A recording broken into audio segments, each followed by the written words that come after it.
गलत इल्जाम है हम पर की वफादारी नहीं करते, गलत इल्जाम है हम पर की वफादारी नहीं करते। अरे हम मोहब्बत बांटते हैं अदाकारी नहीं करते, अरे हम मोहब्बत बांटते हैं अदाकारी नहीं करते। और बुरा वक्त जब भी आया है वतन पर ऐ वतन वालों, और बुरा वक्त जब भी आया है वतन पर ऐ वतन वालों, हम अपनी जान दे देते हैं गद्दारी नहीं करते। मोहतरम सामईन इकराम, जैसा कि आप सभी को मालूम है कि आज 26 जनवरी यौम जमहूरिया ये हमारे मुल्क हिंदुस्तान की तारीख में निहायत अहमियत का दिन है। आप ये भी जानते हैं कि इसी दिन हमारे मुल्क का आईन नाफिज हुआ था। हिंदुस्तान का चप्पा चप्पा और गुलिस्तान हिंद का पत्ता पत्ता और बूटा बूटा इस बात का शाहिद है कि जब इस हिंदुस्तान की सरजमी पर तन के गोरे मन के काले अंग्रेजों का नापाक साया पड़ा और जब ये सादी सी कौम हिंदुस्तान के तख्त-ओ-ताज की मालिक बन बैठी, उसी वक्त अंग्रेजी इक़्तिदार के खिलाफ आलम बगावत हमने बुलंद किया।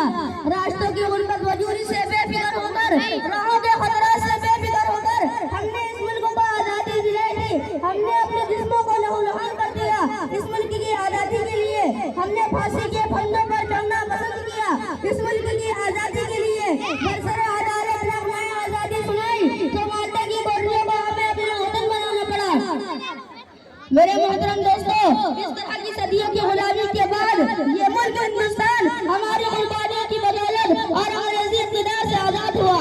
और हमने ये जमहूरियत का फैसला बहुत सोच समझ कर अख्तियार किया है ताकि मुखालिफ मज़ाहिब वादियान और नज़रियात व अक़ाइद के करोड़ों हिंदुस्तानी आज़ादी की दौलत से सरफराज हो सके। लेकिन दोस्तों, आज़ादी के बाद यूं मिले वतन के लोग हमसे, आज़ादी के बाद यूं मिले वतन के लोग हमसे, आज़ादी के बाद जैसे बेहिसाब कोई दूसरे शादी के बाद। मिल्लत इस्लामिया के गयूम नौजवानों, आज हिंदुस्तान के अंदर क्या हो रहा है?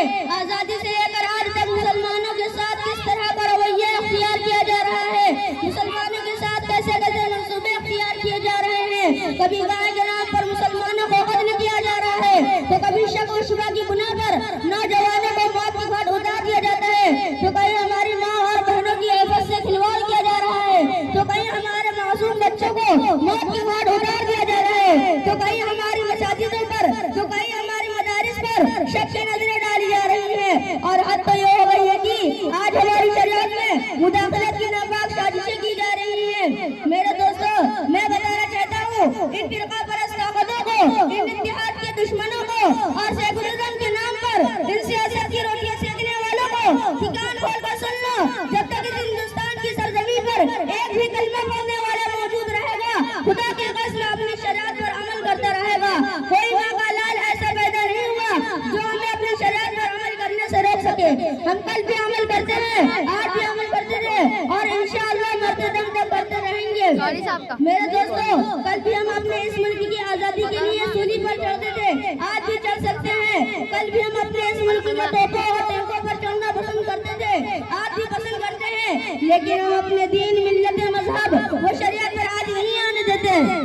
मजलूम सही मजबूर नहीं है हम, मजलूम सही मजबूर नहीं है हम। अगर शरीयत पर आज आ जाए तो बाबा हम भी सदवर आ जाएंगे।